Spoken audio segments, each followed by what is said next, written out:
नमस्कार मंडळी, मी आहे दीपाली. माझ्या चॅनलवर तुमचे स्वागत आहे. आणि तुमच्यासाठी मी आता नवीन कथा घेऊन येत आहे. जखमांवरील फुंकर, भाग पहिला. आनंदीबाई आश्रय.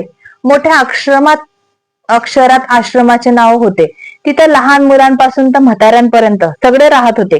आनंदीबाई एकट्याच होत्या. त्यांना मुलं बाळ नव्हते. नवरा पण वारला होता. त्यांना सगळ्यात लाडकी मुक्ता होती. मुलीसारखी तिला समजत होत्या. त्या खूप लाड करायच्या. बाकी बायका होत्या त्यांना मुक्ताचा राग यायचा. जेव्हा आनंदीबाई नसायच्या तेव्हा मुक्ताला सगळी कामं करायला लावत असत. मुक्ता मोठी कंपनीत कामाला होती. चौधरी इंडस्ट्रीज मध्ये ती काम करत होती. सागर चौधरी तिचे बॉस होते. त्यांचा मुलगा मुंबईवरून पुण्याला येणार होता. तोच ही कंपनी बघणार होता. मुक्ता वारके, शिकलेली, गोरी, चढपातळ, केस लांब, मनमिळाऊ, प्रेमळ, सगळ्यांमध्ये मिसळणारी होती. किती पण संकट आले तरी एकटी सगळं सांभाळणारी. तिचा पास्ट आहे तो आपण बघू पुढे. सगळ्यांची लाडकी होती, लहानांपासून मोठ्यांपर्यंत.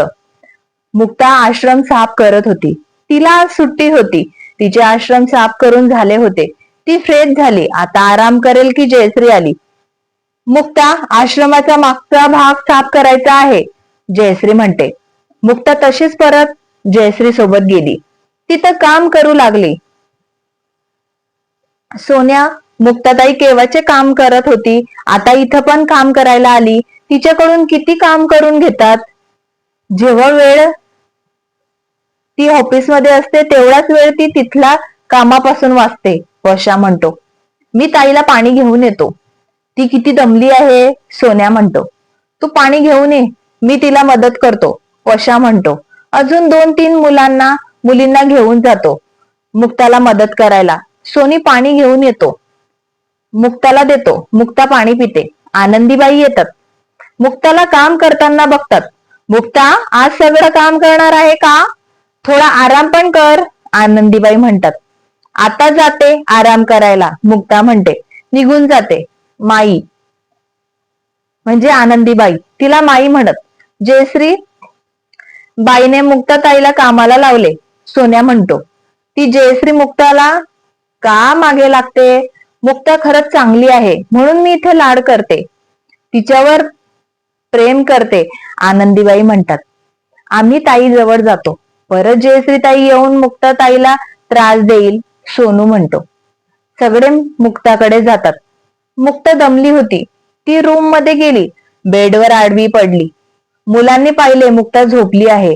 ते रूम बाहेर बसले, न आवाज करता. मुलं मुक्ताला खूप जीव लावत होते. जयश्री पण चांगली होती. तिला वाटत होते मुक्ता सगळ्यांना आपलंसं करते, मी एकटी राहून जाईल म्हणून ती अशी मुक्ता सोबत वागते. सोन्या, मुक्ता काय करत आहे? मला काम होते तिच्याकडे, आजी म्हणतात. आजी, आताच मुक्ताताईला झोप लागली आहे. साफसफाई करत होती. ती उठली ना मी तिला सांगतो. मी काही करू का? काय करायचे आहे, सोन्या म्हणतो. ती कपडे धुतले, वरती टाकता येत नाही आहे म्हणून मुक्ताला बघायला आली होती, आजी म्हणतात. पल्लू येईल, तुला कपडे टाकायला मदत करेल, सोनू म्हणतो. पल्लू आजी सोबत जाते, आजीला मदत करते. मुक्ताची छान झोप होते. ती उठते, फ्रेश होते, सगळ्यांसाठी चहा ठेवते. पशाला आवाज देते. पशा येतो, सगळ्यांना बोलवून आणतो. मुक्त चहा खूप छान बनवते. ती आली आहे तेव्हापासून सगळे तिच्या हातचीच चहा पित होते.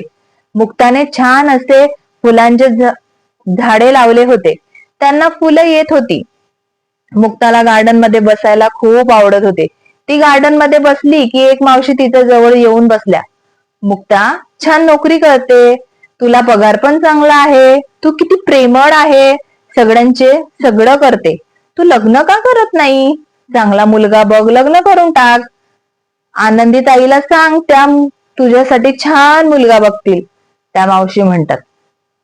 मुक्ता विचार करायला लागली. लग्न करून कोण सुखी आहे? मुक्ता, मी काय बोलत आहे, तुझे लक्ष नाही का, त्या मावशी म्हणतात. मावशी, मी अजून लग्नाचा विचार केला नाही. मला इथं छान वाटते. तुम्ही सगळे मला किती जीव लावतात. मुलं पण ताई ताई करत असतात. तुम्हाला सोडून मी कुठं जाणार नाही. मुक्ता म्हणते, आम्हाला सोडून असं काय म्हणते? आम्हाला भेटायला येशील की? तुझे ऑफिस इथंच आहे, ऑफिस सुटलं की येऊ शकते, त्या मावशी म्हणतात. मी विचार करेल, मुक्ता म्हणते. मावशी काही बोलत नाही. मुलं तिथे खेळायला आली. मुक्ता पण त्यांच्यामध्ये घेतलं. मुलांमध्ये मुक्ता सगळं विसरून जाते. त्यांच्यामध्ये खेळायला लागते. त्यांचे खेळून झाले. मुक्ता आश्रमातल्या बायका मिळून जेवण बनवतात. मुक्ता सगळ्यांना जेवणाला वाढते. लहान मुलांना भरवते. मग ती जेवण करते. लहान मुलांना गोष्ट सांगते. त्यांना झोपवते. मग ती झोपते. सकाळी लवकर उठून जे जॉबला जातात त्यांचा पण डब्बा बनवते. नाश्ता करून ऑफिसला जाते. ऑफिसमध्ये गेल्यावर ती सगळ्यांना हॅलो करते. गुड मॉर्निंग बोलते. तिच्या डेस्कवर काम करत बसते. Hello Mukta, good morning, Janhavi म्हणते. Hello Janhavi, good morning, Mukta म्हणते. आज लवकर आली का? बसमध्ये दिसली नाही, जान्हवी म्हणते. हो, आज लवकर आली. तू मागच्या बसमध्ये असशील, मुक्ता म्हणते.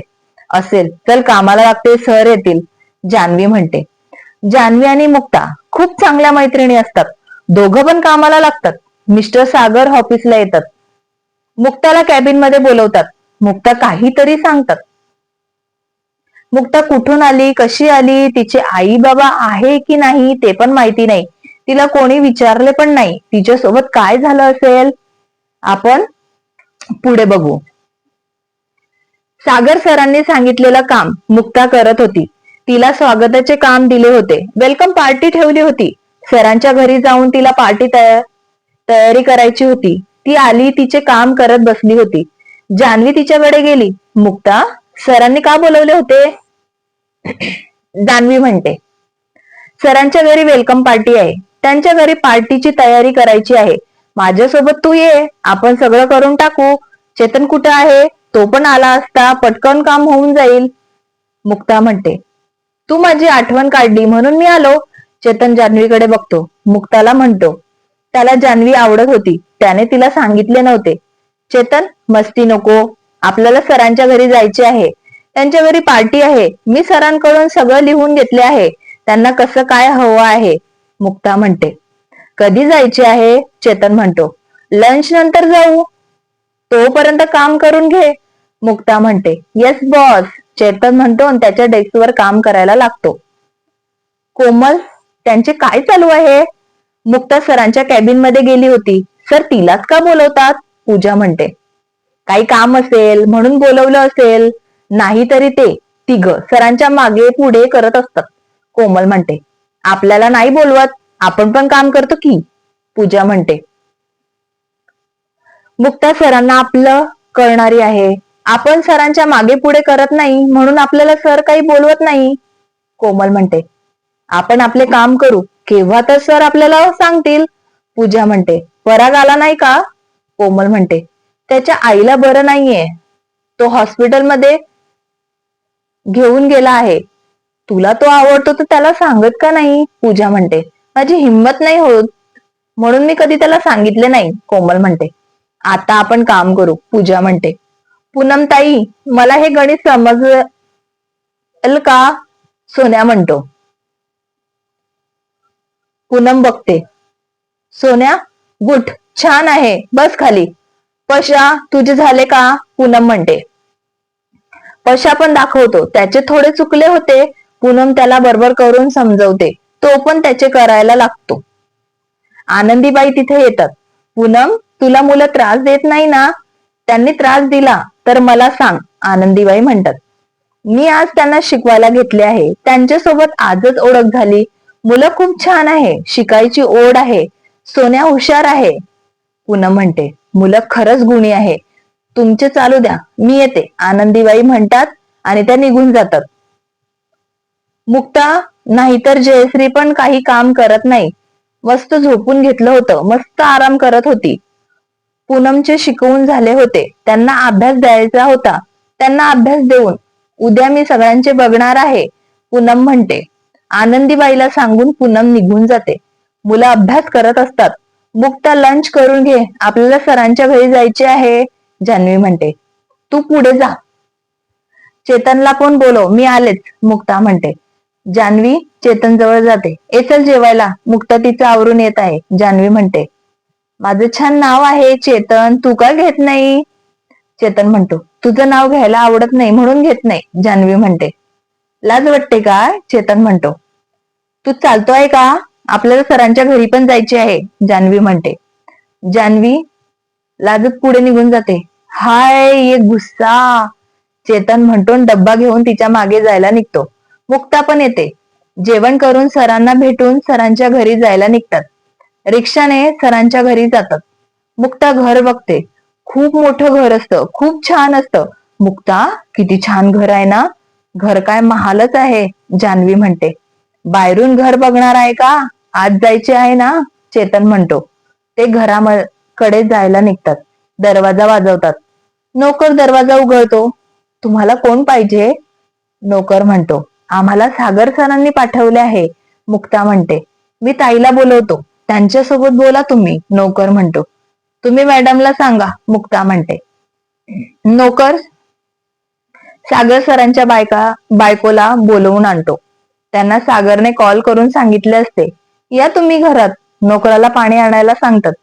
सगळं घरात जातात. आजी आजोबा बसलेले असतात. तारा, कोण आला आहे? आजी म्हणतात. त्यांच्या कंपनीतले आहे, वेलकम पार्टी आहे, त्यांची तयारी करायला आले आहे. तारा म्हणतात. या मुलांनो बसा, काय करायला सांगितले आहे? आजोबा म्हणतात. वहिनी कसला आवाज येत आहे? उषा म्हणतात. त्यांच्या कंपनीतले आहे. तारा म्हणतात. दादा पण ना, त्याला या गरीब लोकांचं काय लागू आहे काय माहित. उषा म्हणतात. त्यांना श्रीमंतीचा खूप गर्व होता. त्या गरीब लोकांना तिरस्कार करत होत्या का ते समजेल पुढे. मॅडम सांगाल का कुठे आणि कसं करायचं आहे? मुक्ता म्हणते. जान्हवीला उषाचा राग आला होता. ती काही बोलली नाही.